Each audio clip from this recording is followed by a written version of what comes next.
Hello everyone and welcome to a rather blustery Clacton, which was voted as the worst seaside town in the UK, and I don't know why, because this place is lovely. We're going to check out all the seafront attractions, including the pier, which has had massive investment inside and out, so let's go and take a look. I'm running out of time, every day goes by so fast,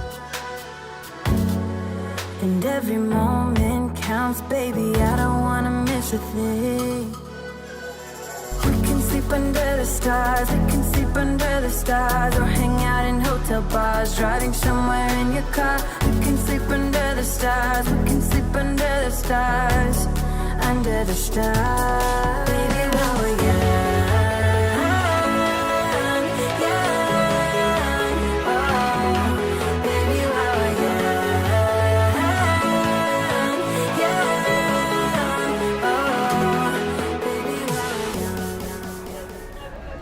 So we start the seafront attractions tour here, just at the bottom end of town. And you get amusements either side of the road. So if you've been to Clacton this year, you may or may not know that it has not one, but two big wheels, which is quite unique for any seaside town to have a big wheel, but to have two is well, quite different and also a little strange, especially when you see them both up so close together.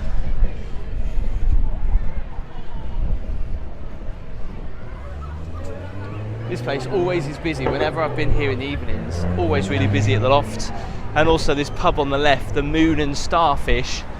But you can see where the other big wheel is, where it normally is. Let's have a quick look around the Pavilion Fun Park.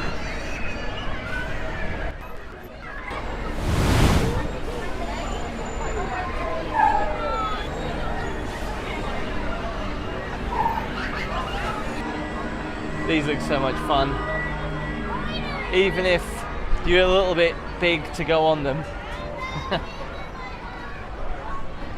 So basically this is a park for small children. They've got loads of kids rides, and what is very different, they've also got an outside water park here, which is perfect on a day like this. So it'll be interesting to see how much this wheel is compared to the one on the pier. So it's £4. Let's go and check out the other one. So I just checked the price of that compared to the other one, but that's £3 per person to go on that. It's not very often you get dodgems inside. How cool is that?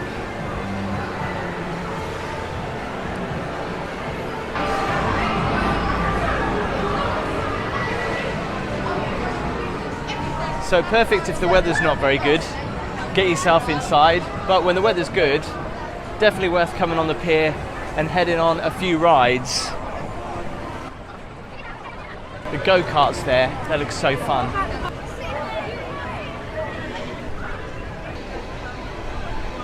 So these are the kind of bumper boats I remember as a kid. And you don't see many bumper boats with a waterfall, do you? It's almost like a swimming pool.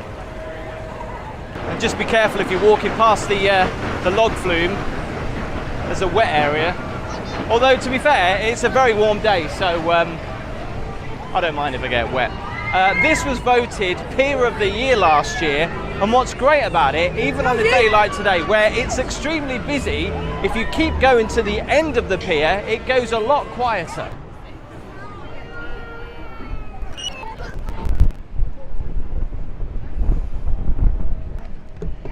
It's a very breezy day today, but coming up to this end of the pier, it is very quiet.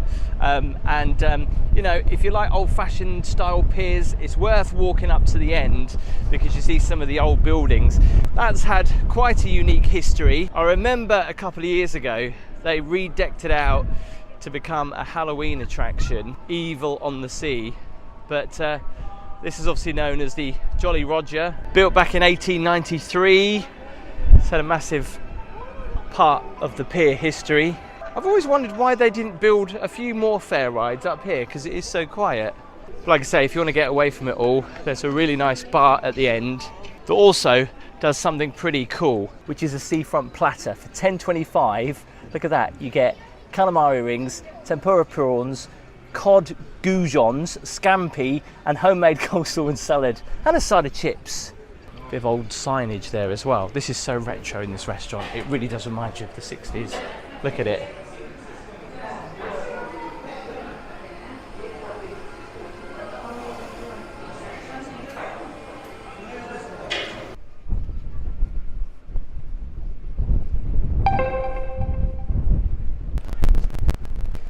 So back in the day, a lot of steamers and boats used to dock here, and you can still see it where they used to moor up. But these do look strange. They look like bus stops, but to shield you from the wind, I don't know if you can actually fish from these, but maybe you could.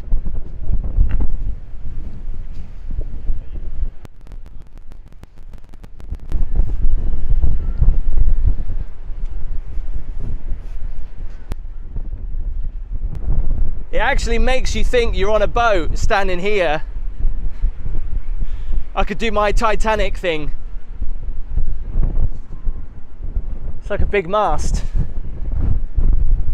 It's very similar to Southend Pier, where you've got like a bell on the end of it. There's no bell here though, but you do have a random sign that somebody's written. No urine, please. You can see the old lifeboat shed there as well. Tell you what though, bit of an issue with social distancing on the pier. There's a lot of people on it.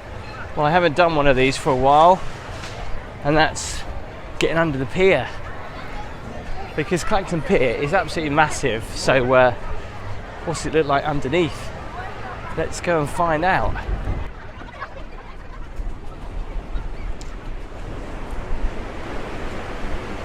It's just like a sea of pillars. And it's also so atmospheric because it's also quite dark, but all you can see is just concrete pillars everywhere and just the waves coming in. You can't actually see how big some of the waves are, but it's pretty impressive. Look at it.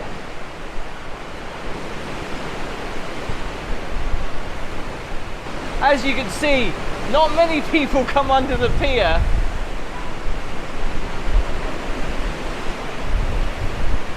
But it is kind of odd standing here, because as I look ahead how big the waves are, there's a sense of doom, but also a bit of adrenaline coming through here.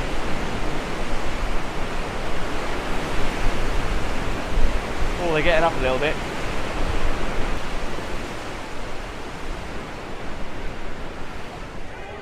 So I'm going to leave the pier behind me and check out the very impressive Seafront Gardens here in Clacton, which are always very pretty to go and have a walk around.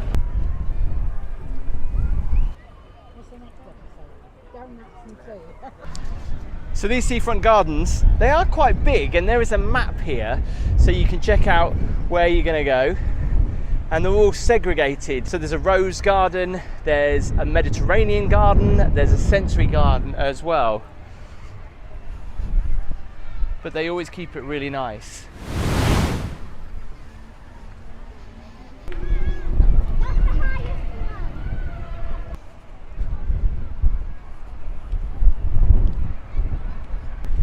Now, last time I was here was when we were in lockdown, and a lot of the gardens kind of needed a little bit of TLC, so it'd be interesting to see what they look like now. This is the rose garden. Lots of roses, looking nice. And compared to most other seafronts, the flowers here are looking good. I'm kind of getting into my garden at the moment. I know they're begonias, tell me if I'm wrong, but they flower really well until, what is it, September or October?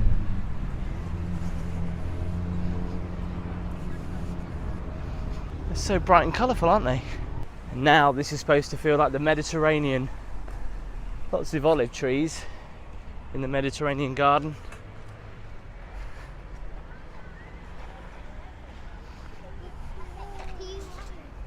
That is weird. But yeah, I'm sure these weren't here last year. All these Mediterranean flowers. Obviously, trying to grow a Mediterranean garden in the UK is always going to be hard.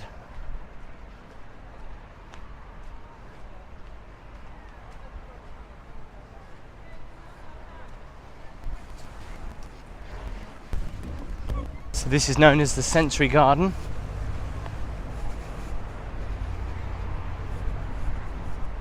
And about 10 minutes away from Clacton Pier, as you walk down the promenade, you come to, in my opinion, one of the best beaches here in Clacton. So obviously you can go right by the pier, which is nice, and they've got some interesting palm trees. But if you take a walk past the Toby Carvery, you'll come to one of the best beaches. And the only Toby Carvery you can get, literally, right on the beach. However, I never ever see anyone sitting outside every time I've ever been here. I know it's a bit windy today, but it's still pretty warm. And you might remember that Clacton also had a very big Butlins holiday park. If you go further up here, you can see where it used to be.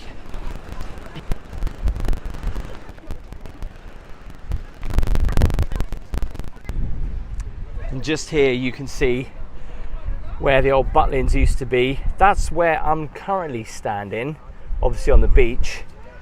Was of course the second Butlins holiday park to be built back in 1936. This is my favourite part of Clacton, just up here where the lifeguard hut is. Tells you how warm the air temperature is.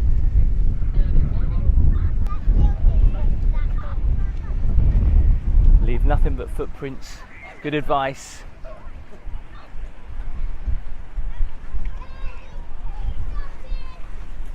And it is always really funny to see these. There's a few more of these just further up on the beach.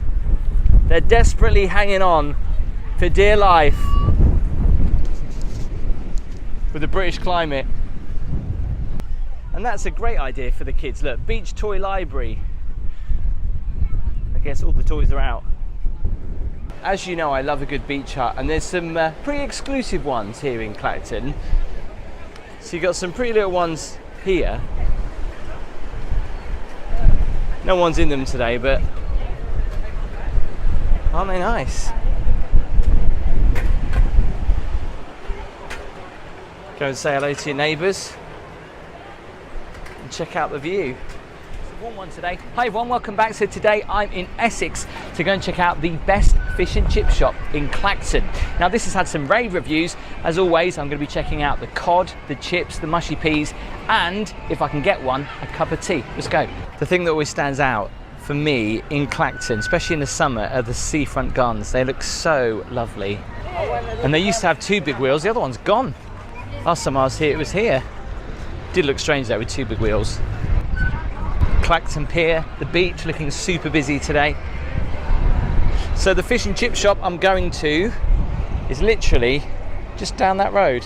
Clacton's strange, isn't it? Because you have the seafront and then you've got this road here that goes down towards the town that kind of looks like it would be on a seafront with all the amusements, because there's hardly any amusements actually lining Clacton seafront. They're all down here. By the way, top right hand corner, if you want to see my video of Clacton. I've done a couple of videos in Clacton actually, in the summer and in the winter, and they're very different, so do make sure you check them out. It's absolutely roasting today. I think the temperature is about 32 degrees. Most people are on the beach in Clacton today. Here we are, just right by the bank, Gio's Fish Bar and Restaurant. So they've got a takeaway and also a restaurant. This is where we're heading into.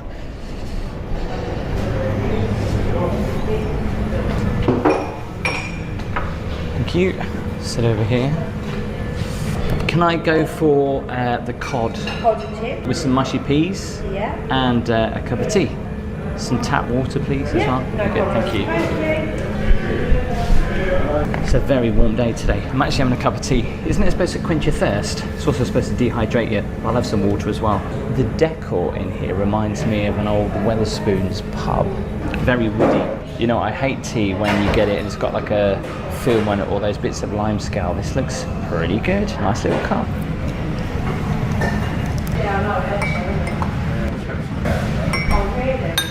Always have to do that little clink. Cheers. Oh, nice cup of tea there. Well, here's my fish and chips. I love the fact that it's on one of these old-fashioned Victorian seaside plates that you get at the seaside. Absolutely love that. And look at the size of my mushy peas. OMG. They look amazing.